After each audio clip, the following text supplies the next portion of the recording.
Mari kita buka dalam kitab Matius 28 ayat yang ke-19 sampai ayat yang ke-20. Matius 28 ayat 19 sampai ayat yang ke-20. Multimedia, ready? Matius 28 ayat 19 sampai 20. Karena itu pergilah. Jadikanlah semua bangsa muridku, dan baptislah mereka dalam nama Bapa dan Anak dan Roh Kudus, dan ajarlah mereka melakukan segala sesuatu yang telah kuperintahkan kepadamu. Dan ketahuilah, aku menyertai kamu senantiasa sampai kepada akhir zaman. Bapak Ibu, kalau perhatikan Matius 28 ayat 19-20 ini merupakan sebuah amanat agung yang diberikan Tuhan ketika Tuhan Yesus mau terangkat ke surga. Dan salah satu daripada perintah daripada amanat agung ini adalah kita harus memuridkan bangsa-bangsa. Tuhan tidak berkata bahwa kita hanya muridkan satu bangsa saja, satu kota saja, satu orang saja, satu keluarga saja, satu komunitas saja. Tapi Alkitab berkata begini, jadikanlah semua bangsa muridku.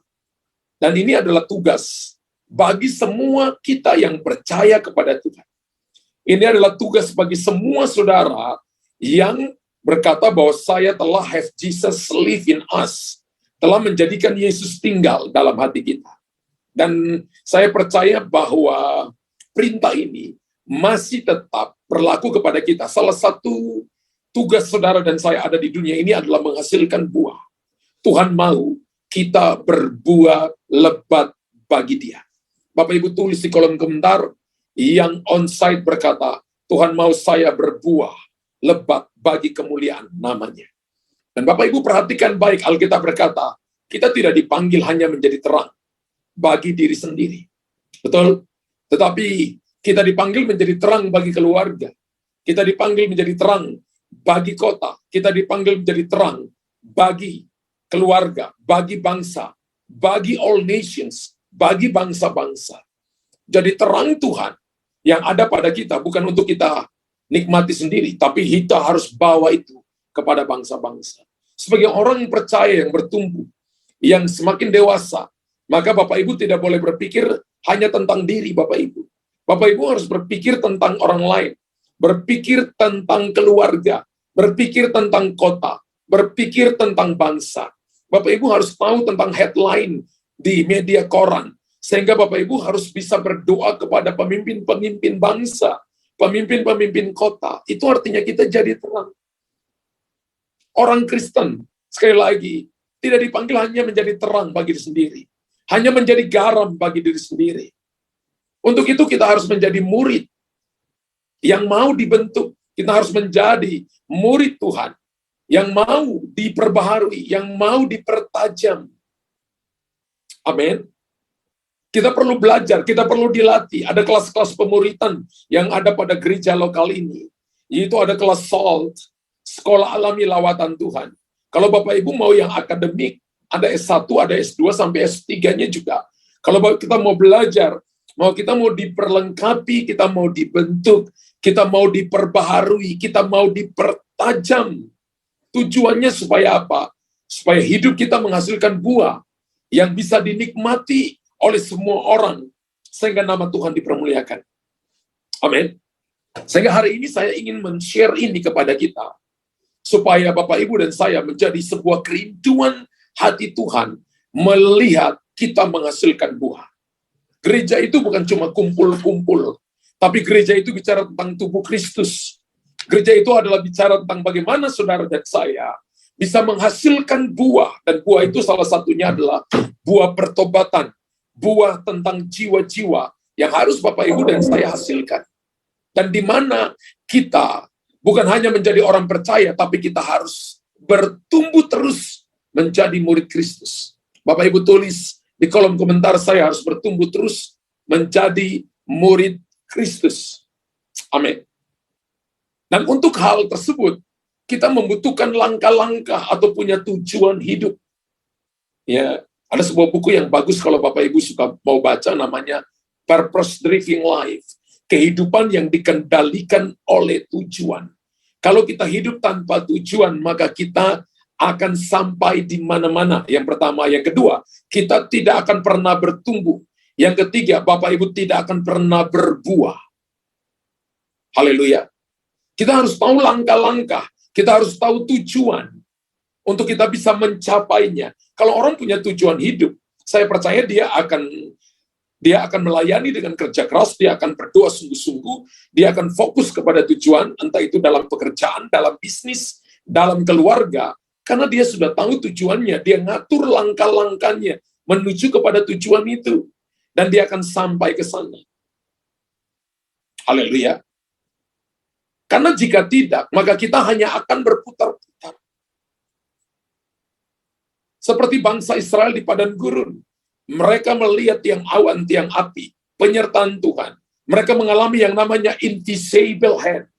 Tangan Tuhan yang tidak kelihatan memberi makan mereka dari langit dan membelah gunung-gunung batu.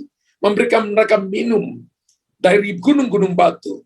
Dan mereka melihat mujizat demi mujizat penyertaan Tuhan yang luar biasa. Tapi Alkitab berkata bahwa hati mereka tidak berubah. Sehingga akhirnya mereka berputar-putar. Perjalanan dari Mesir ke Israel hanya membutuhkan 14 hari. Mereka harus berputar-putar 40 tahun. Karena tidak punya tujuan hidup. Tujuan hidup kita bukan cuma alami mujizat. Tujuan hidup kita bukan cuma kebutuhan, keinginan kita terpenuhi.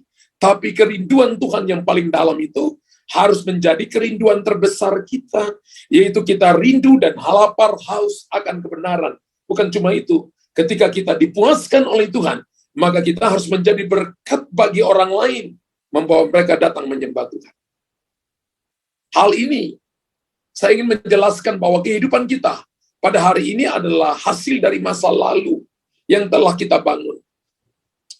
Apa yang Bapak Ibu rasakan hari ini adalah apa yang kita tanam kemarin. Tanam minggu yang lalu, tanam bulan yang lalu, tanam 1 tahun yang lalu, tanam beberapa tahun yang lalu. Dan apa yang kita bangun saat ini akan kita dapatkan di masa yang akan datang. Karena itu Bapak Ibu dan saya harus pastikan bahwa yang kita tanam hari ini, jangan benih yang buruk, jangan asal-asalan, jangan berikan waktu yang asal-asalan, waktu yang sisa. Jangan berikan kekuatan yang sisa kepada Tuhan, tapi beri yang terbaik kepada Tuhan. Kalau Bapak Ibu bisa memberi dengan keuangan yang terbaik, beri yang terbaik. Karena apa yang kita tabur hari ini, kita akan menikmatinya di masa yang akan datang. Masa yang akan datang adalah esok, tergantung dari apa yang kita tabur hari ini. Itu betapa pentingnya sebuah tujuan dalam kehidupan ini. Saya lihat dalam pelayanan, ada orang yang mereka seperti orang Israel, mereka lihat mujizat, mereka lihat penyertaan Tuhan, mereka lihat mereka disembuhkan, mereka lihat Tuhan buka pintu bagi mereka. Tapi mereka tidak pernah bertumbuh dan tidak pernah menghasilkan buah yang tetap dalam Tuhan. Mereka adalah orang yang akan berjalan dalam circle problems. Mereka akan punya lingkaran masalah, mereka tidak ada ujungnya. Rasanya masalah terus datang dalam hidup mereka. Padahal yang dikehendaki Tuhan dalam hidup kita adalah kita bertumbuh. Bapak Ibu tulis di kolom komentar, katakan yang on-site, yang Tuhan kehendaki dari hidup saya adalah saya bertumbuh dan saya menghasilkan buah yang tetap. Gereja lokal ini menyiapkan yang namanya Family Cell, supaya Bapak Ibu ada di sana, Bapak Ibu bertumbuh di sana. Bapak Ibu dibangun, membangun keunitian, kesatuan hati dibangun, tumbuh bersama di sana, dan memenangkan jiwa bagi Tuhan. Memenangkan jiwa adalah kita menggenapkan amanat agung Kristus. Betapa pentingnya sebuah tujuan dalam kehidupan. Karena itu akan membantu kita dalam kita bertindak every minutes. Dalam kita memutuskan setiap jam. Kalau orang tidak tahu tujuan hidup, dia tidak bisa memutuskan dia mau kemana. Bapak Ibu pernah ketemu dengan orang itu? Misalnya saya tanya, Bapak mau kemana? Saya juga bingung. Saya nge-flow saja. Saya nggak terlalu senang dengan orang berkata nge-flow. Yang nge-flow itu ikan mati. Tapi ikan yang menantang arus itu ikan salmon, harganya mahal. Haleluya. Bapak Ibu harus belajar menantang arus, Anda akan sampai di sumber arus. menemukan sumber arus. Jangan cuma berkata ngeflow, tapi kita juga harus menantang arus. Itu akan membantu kita bertindak kalau kita tahu tujuan hidup. Dan tujuan hidup kita adalah diubah menjadi serupa dengan Tuhan. Tujuan hidup yang kedua adalah supaya kita menjadi berkat bagi banyak orang dan menghasilkan Tuhan. Kalau kita tahu tujuan hidup, kita tidak akan mempersalahkan orang lain. Gara-gara dia, gara-gara orang itu, makanya saya nggak mau lagi ke gereja itu. Gara-gara dia, sehingga saya tidak mau lagi baca Alkitab.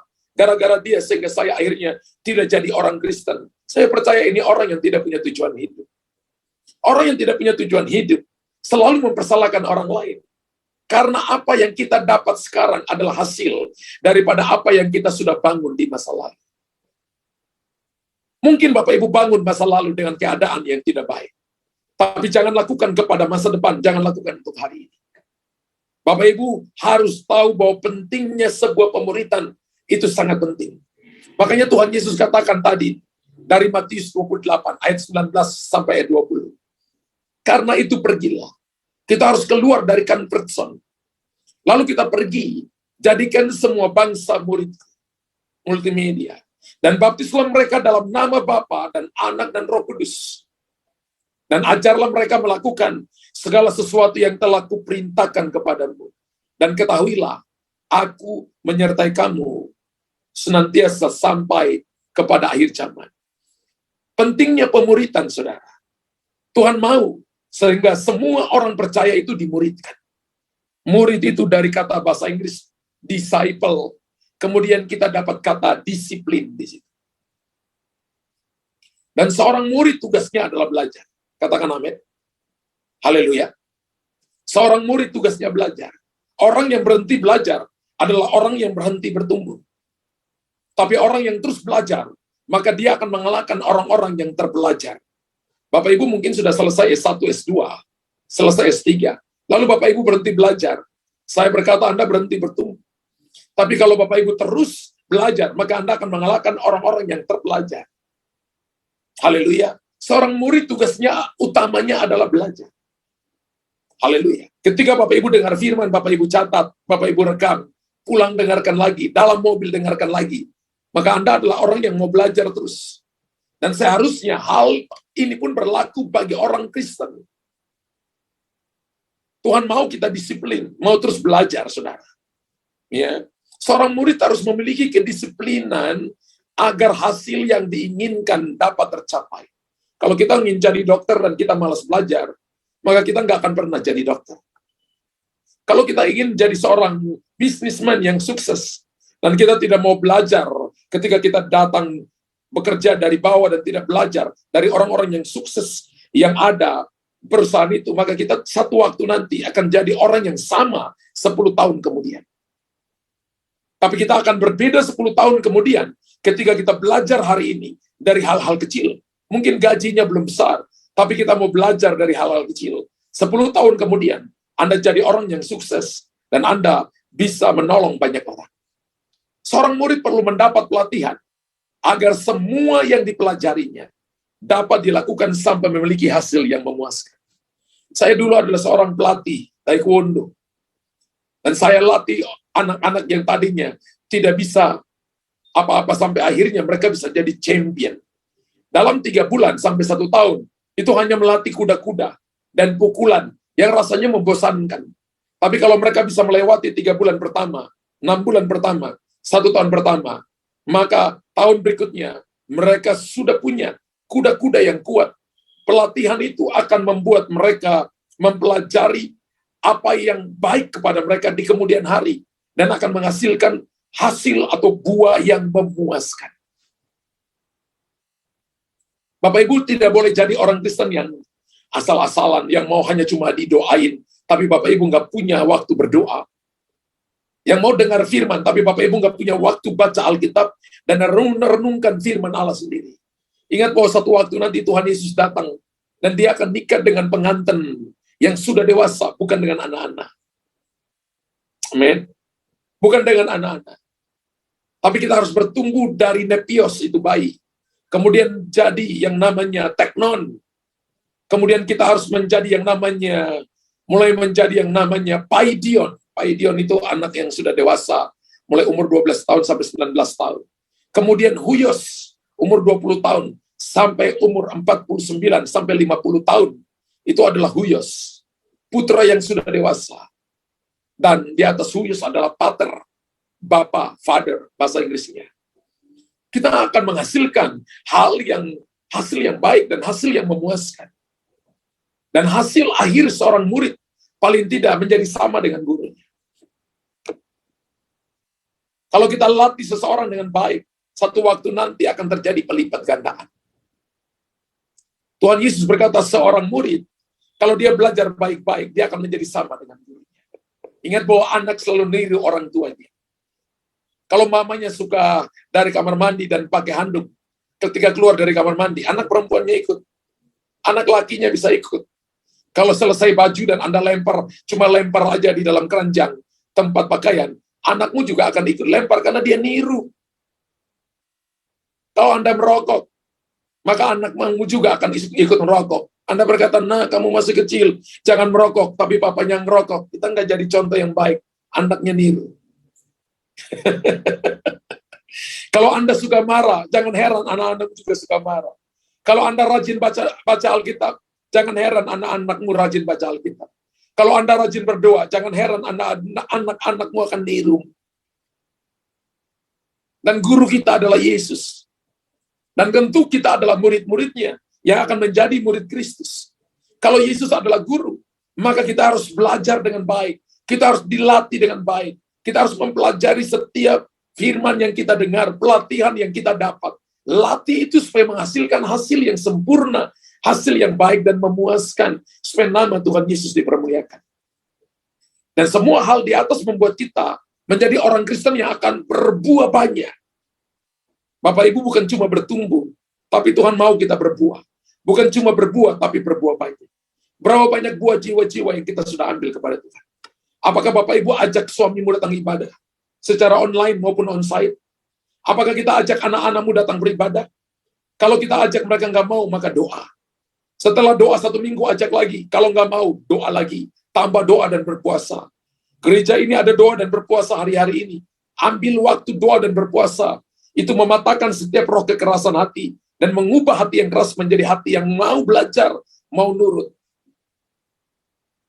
Ketika Bapak Ibu menjadi murid yang baik, Yesus adalah guru kita.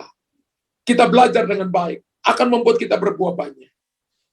Dan hidup Kristen yang berbuah banyak, saya percaya itu merupakan kehendak Tuhan. Itu merupakan keinginan, kerinduan Tuhan bagi umatnya.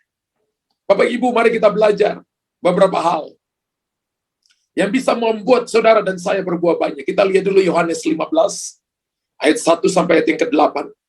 Yohanes 15, ayat 1 sampai ayat yang ke-8. Tentang pokok anggur yang benar. Akulah pokok anggur yang benar, dan Bapakulah pengusahanya. My father business. Dalam bisnis Papaku. Setiap ranting padaku yang tidak berbuah dipotongnya. Dan setiap ranting yang berbuah dibersihkannya, supaya ia lebih banyak berbuah. Kamu memang sudah bersih, karena firman yang telah kukatakan kepadamu, tinggallah di dalam aku, dan aku di dalam kamu. Sama seperti ranting tidak dapat berbuah dari dirinya sendiri kalau ia tidak tinggal pada pokok anggur. Demikian juga kamu tidak berbuah jikalau kamu tidak tinggal di dalam aku. Akulah pokok anggur dan kamulah ranting-rantingnya. Barang siapa tinggal di dalam aku dan aku di dalam dia, ia berbuah banyak sebab di luar aku kamu tidak dapat berbuat apa-apa. Barang siapa tinggal di dalam aku, ia dibuang keluar seperti ranting dan menjadi kering. Kemudian dikumpulkan orang dan dicampakkan ke dalam api, lalu dibakar. Jikalau kamu tinggal dalam aku dan firmanku tinggal dalam kamu, mintalah apa saja yang kamu kehendaki, dan kamu akan menerimanya. Ayat 8, dalam hal inilah Bapakku dipermuliakan, yaitu jika kamu berbuah banyak, dan dengan demikian kamu adalah murid-murid. Jadi potensi untuk berbuah lebat, yang pertama adalah kita harus menjadi murid, seperti apa yang tadi saya jelaskan awal tadi. Kita harus menjadi murid, supaya kita menghasilkan buah yang banyak. Bapak Ibu, satu waktu nanti, ingat bahwa tiap saat, tiap hari, tiap jam, Tuhan datang mencari buah pada kita. Kita ini disebut dengan pohon tarbantin kebenaran, tanaman Tuhan yang ditanam di pelataran Allah kita menurut Yesaya pasal 61. Tiap hari Tuhan datang cari buahnya. Dan satu waktu ketika Tuhan datang cari buah ara di tengah-tengah pohon anggur. Saudara, buah ara di tengah-tengah pohon anggur itu bicara tentang saudara dan saya. Dan ketika Tuhan datang mencarinya, tidak ditemukan buah ara, padahal itu bukan musim buah ara. Dan Tuhan berkata, mulai hari ini kamu tidak boleh berbuah lagi. Pohon ara itu gambaran saudara dan saya. Yang ditaruh di tengah-tengah pohon anggur, yang mendapatkan hal-hal rohani, mendapatkan berkat-berkat rohani. Dan kalau saudara dan saya telah menerima keselamatan, yang harusnya itu bukan diperuntukkan kepada kita, tapi kita menerimanya karena kekerasan hati Israel, lalu kemurahan Allah diberikan kepada kita, maka yang diinginkan Tuhan dari kita adalah menghasilkan buah yang banyak. Kita tidak boleh jadi gereja orang Kristen yang hanya menjadi terang bagi diri sendiri, menjadi garam bagi diri sendiri.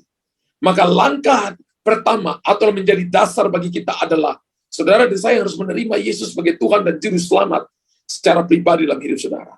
Anda mungkin berkata, sudah Pak, tapi Tuhan mau ketika Anda terima Yesus sebagai Tuhan dan Juru Selamat dalam hidup kita. Maka Yohanes 15 ayat 4 bagian A berkata begini, tinggallah di dalam aku, dan aku di dalam kamu. Tinggallah di dalam aku di dalam kamu. Ketika Yesus tinggal dalam saudara, dan kita tinggal dalam Yesus, ini menjadi sebuah master key, kunci, untuk saudara dan saya melihat sebuah kehidupan dialirkan, kehidupan dalam hal ini adalah kehidupan rohani, dialirkan dalam kehidupan rohani saudara dan saya. Sehingga kehidupan rohani yang mati bertumbuh, kehidupan rohani yang tidak ada buah, berbuah. Yang tadinya padang gurun, sekarang jadi kebun buah-buahan. Yang tadinya padang belantara, sekarang aliran air kehidupan mengalir dan menghidupkan kehidupan rohani kita. Ketika Bapak Ibu dan saya berkata ada Yesus pada kita, ingat Bapak Ibu, dalam persoalan, dalam masalah, dalam pergumulan, jangan pernah lupa bahwa Tuhan sertai kita. Ingat yang kedua, bahwa masalah persoalan yang kita hadapi adalah masalah biasa. Persoalan biasa yang tidak melampaui kekuatan kita. Menurut 1 Korintus 10 ayat 13, Tuhan memberikan kepada kita jalan keluar sehingga kita dapat menanggungnya. Jangan berdoa untuk Tuhan angkat masalah dari saudara. Tapi berdoa supaya Tuhan kasih jalan keluar. Supaya saudara melewati masalah itu. Supaya melalui masalah itu, orang melihat kemuliaan Tuhan dinyatakan. Imanmu tambah dewasa, imanmu tambah tebal, engkau punya kematangan rohani, karena ada aliran air kehidupan yang dialirkan kepada saudara. Sehingga kita menjadi aliran-aliran air yang hidup. Ingat Yesus sumber utama, dan kita menjadi aliran-aliran air yang hidup. Roma pasal 3 ayat 23 berkata, Alkitab dengan tegas, dengan jelas, mengatakan bahwa semua orang telah berbuat dosa, dan telah kehilangan kemuliaan Allah. Betul. Itulah sebabnya kita semua membutuhkan Yesus. Itulah sebabnya keluargamu membutuhkan Yesus. Suamimu membutuhkan Yesus. Istrimu membutuhkan Yesus. Anak-anakmu membutuhkan Yesus.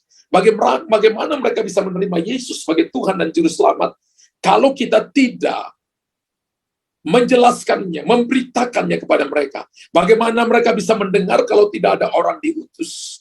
Bagaimana mereka yang diutus itu bisa dengar kalau mereka tidak memberitakannya? Bapak Ibu harus beritakan, sehingga mereka mendengar. Kita tidak hanya diberkati untuk kita tidak hanya disembuhkan untuk kita tidak hanya mengalami kelepasan untuk kita, tapi semua mujizat yang kita alami itu ceritakan kepada orang lain. Bahwa dulu saya berdosa, before dan afternya. Dulu saya berdosa, tapi sekarang saya mengalami Yesus secara pribadi. Dan saya percaya bahwa ketika Bapak Ibu lakukan itu, maka kita akan melihat kehidupan Tuhan mengalir pada kita. Kita perlu dibenarkan. Kita perlu didamaikan. Kita perlu diselamatkan melalui pengorbanan Kristus di atas kayu salib.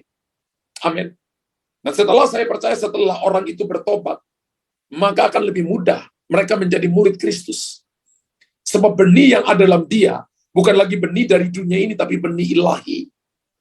Dan ketika benih ilahi itu ada, dalam diri kita benih itu akan tumbuh menjadi pohon yang kecil.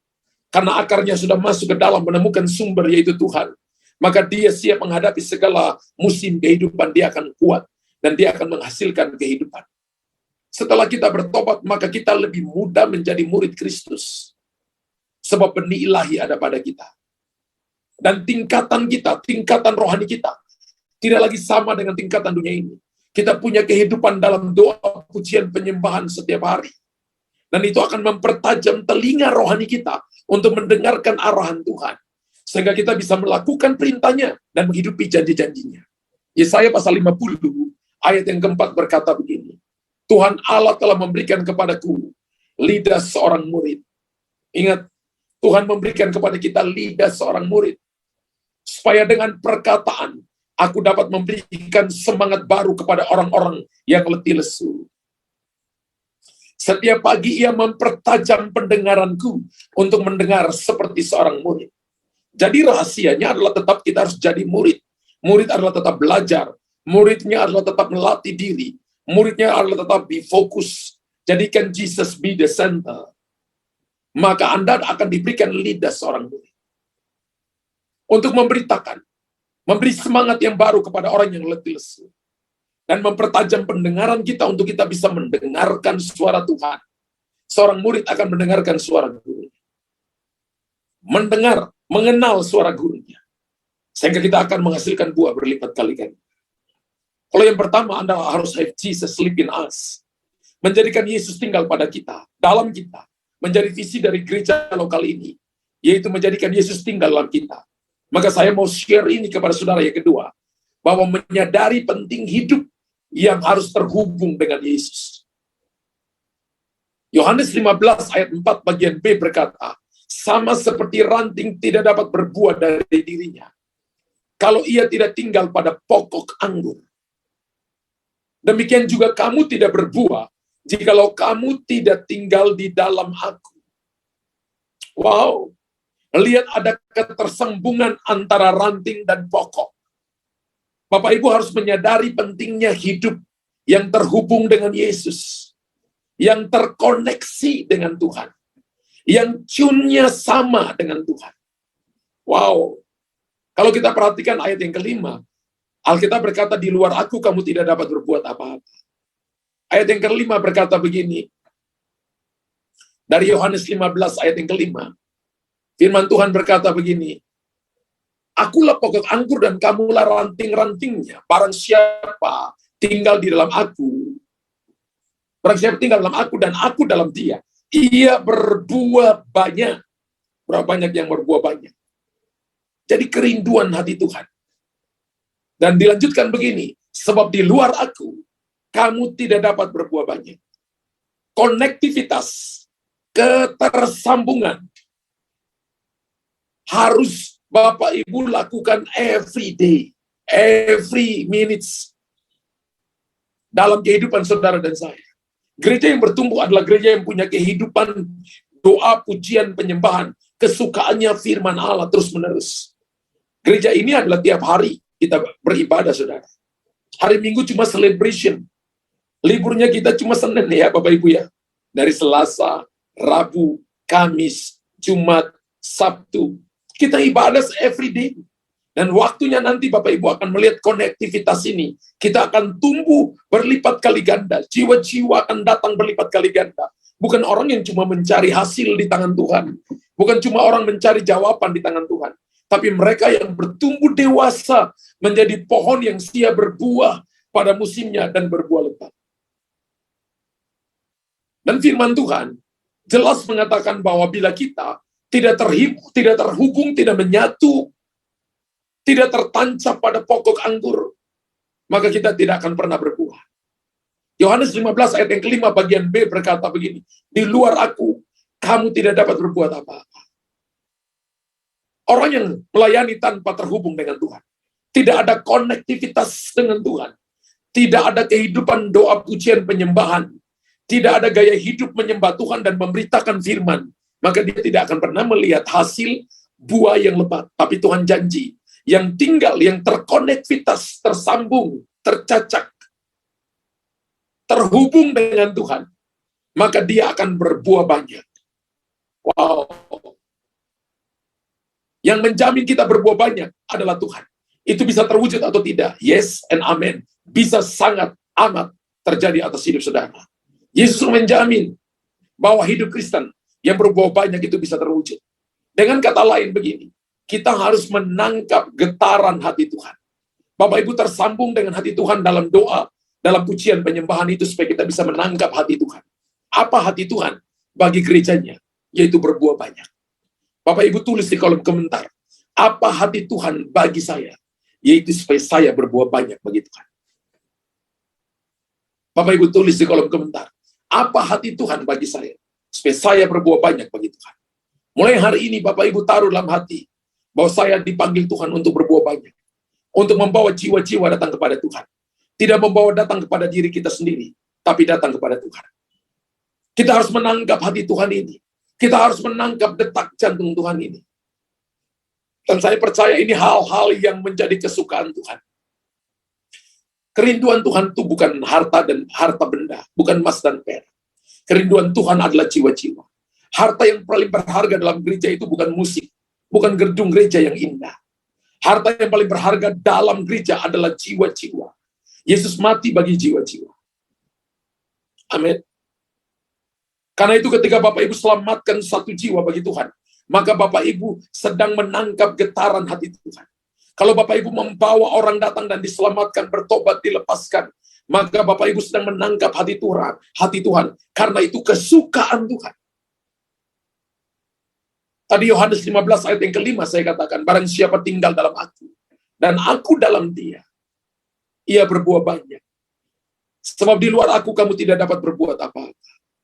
Wow, saya mau, dan saya ajak Bapak Ibu mau. Firman Tuhan berkata, terhubunglah dengan Tuhan.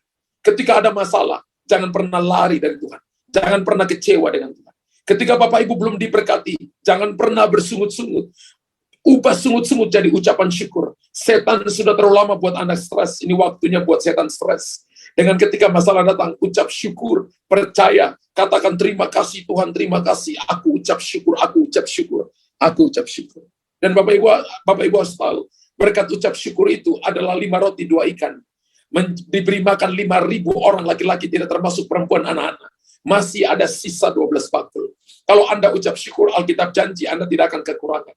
Kalau Anda ucap syukur, maka Tuhan membangkitkan Lazarus. Pintu-pintu yang tertutup terbuka, termasuk pintu kematian pun dibukakan, ada kehidupan di sana.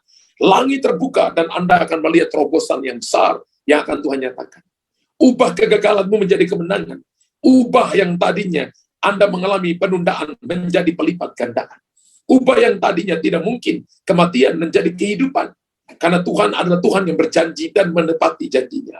Matius 12 ayat 33 berkata begini. Matius 12 ayat 33. Jikalau suatu pohon kamu katakan baik, maka baik pula buahnya. Jikalau suatu pohon kamu katakan tidak baik, maka tidak baik pula buahnya. Sebab dari buahnya lah pohon itu dikenal.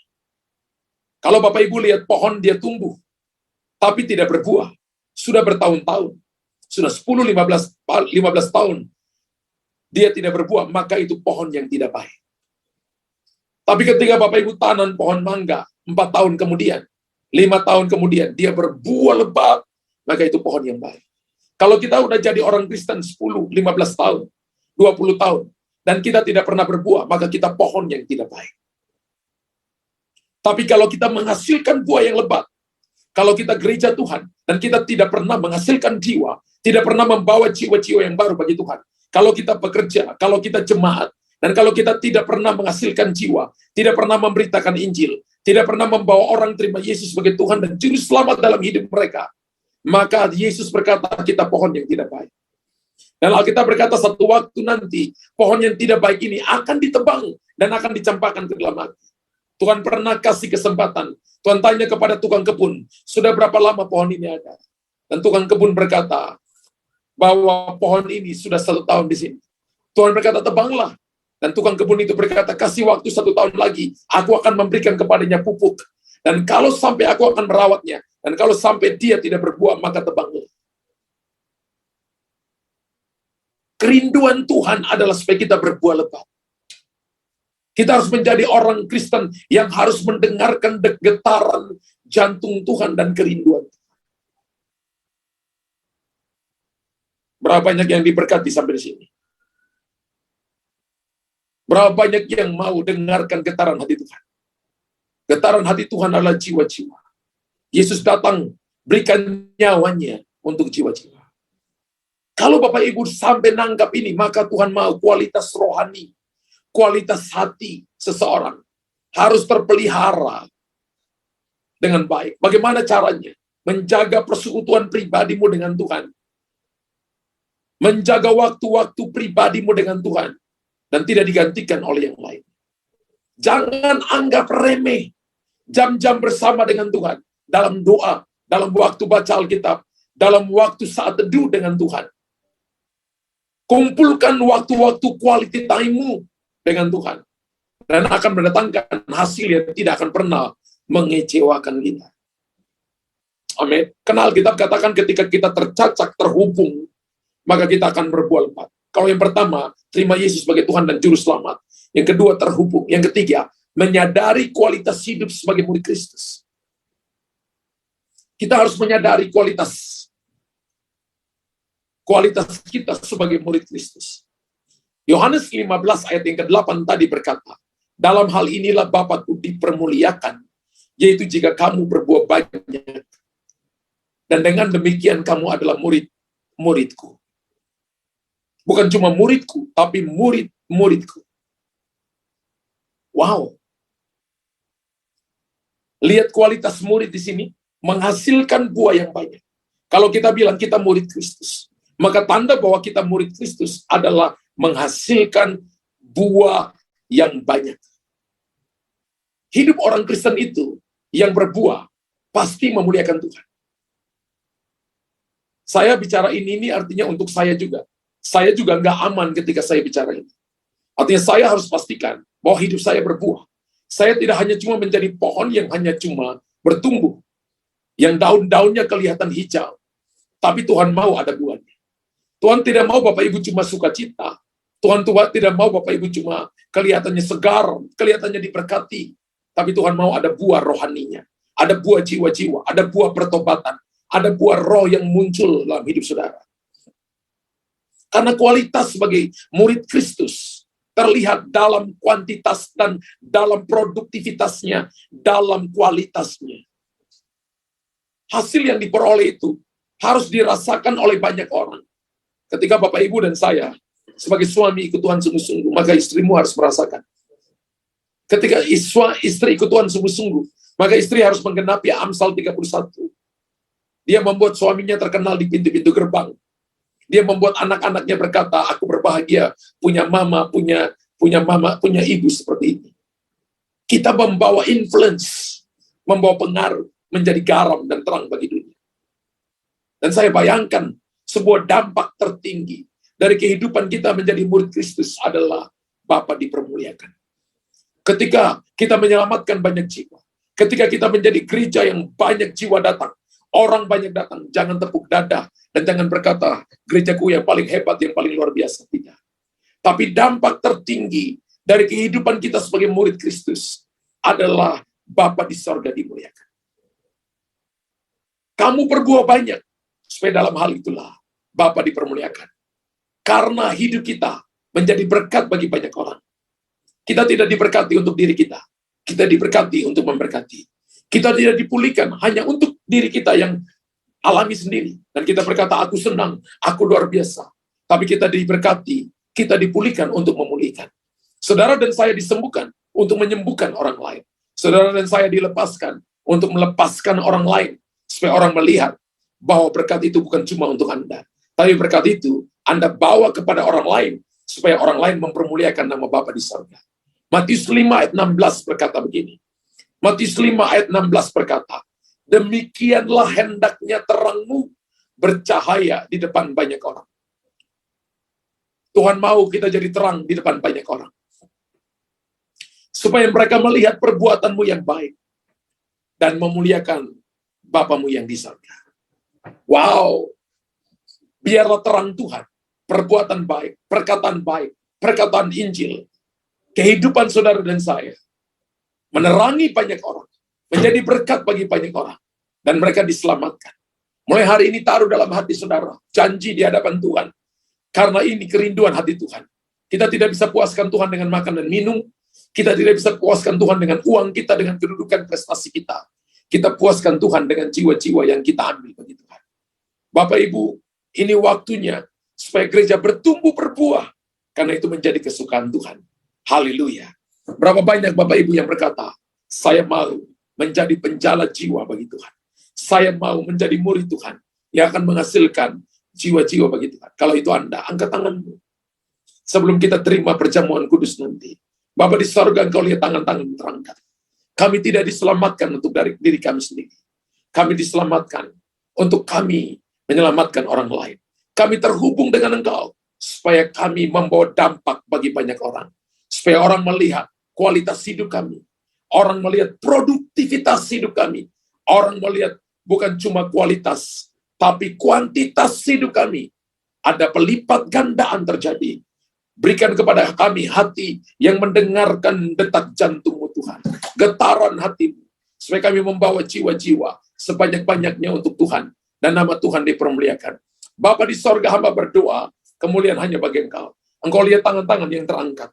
Pakai mereka untuk selamatkan suami mereka. Pakai mereka untuk selamatkan istri mereka. Pakai mereka selamatkan anak-anak mereka. Pakai mereka selamatkan orang tua mereka. Dan teman-teman rekan-rekan mereka. Supaya mereka berbuah banyak. Dan nama Tuhan dipermuliakan. Biarlah ini menjadi sebuah langkah. Untuk kami melangkah terus. Untuk kami terus mendengarkan arahan Tuhan. Sebab Bapa disenangkan dengan kami membawa begitu banyak menghasilkan buah-buah yang tetap. Bagi hormat dan kemuliaan nama. Hamba sudah selesai menyampaikan isi hati. Dan kau lihat tangan-tangan yang terangkat, meteraikan firman. Dalam nama Yesus Tuhan. Haleluya. Amin. Amin.